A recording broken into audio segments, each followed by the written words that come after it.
Hey guys, kumusta kayo dyan sa Pilipinas?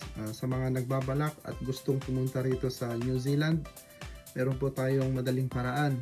Meron pong darating na working holiday visa sa March 12.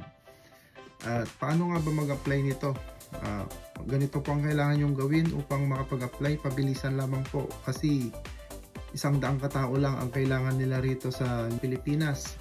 At ano nga bang working holiday visa? Ito po ay ang madaling way para makapasok kayo dito sa New Zealand at mabigyan kayo ng government ng New Zealand na makapagtrabaho rito sa bansa nila at hindi nyo na kailangan maghanap ng mag-i-sponsor sa inyo. At ito po ay valid lamang sa 1 taon. At taon-taon po itong ginaganap, sinasagawa at nag-uumpisa po ito sa buwan ng March. So ito po ay applicable sa edad na 18 to 30 years old at kailangan nyo rin po, dito po ay kailangan nyo po mag-provide ng fund nyo na dadalhin nyo rito worth of $4,200 na katumbas ay nasa 140,000 peso. So yun po ang kailangan nyong fund pag nag-apply kayo ng working holiday visa.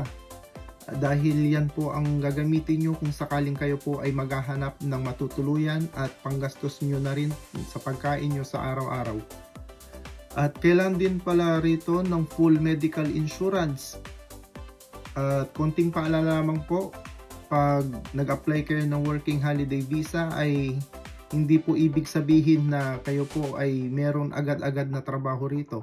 Kayo po ang maghahanap ng trabaho nyo dito at mas mainam kung mayroon po kayong kakilala o pamilya dito na matutuluyan para hindi na rin kayo mahirapan sa paghahanap ng tutuluyan.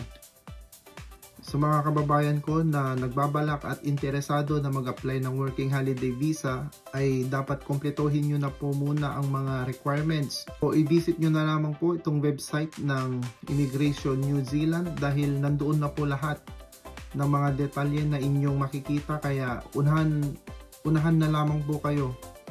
So good luck po at sana nakatulong po. Salamat.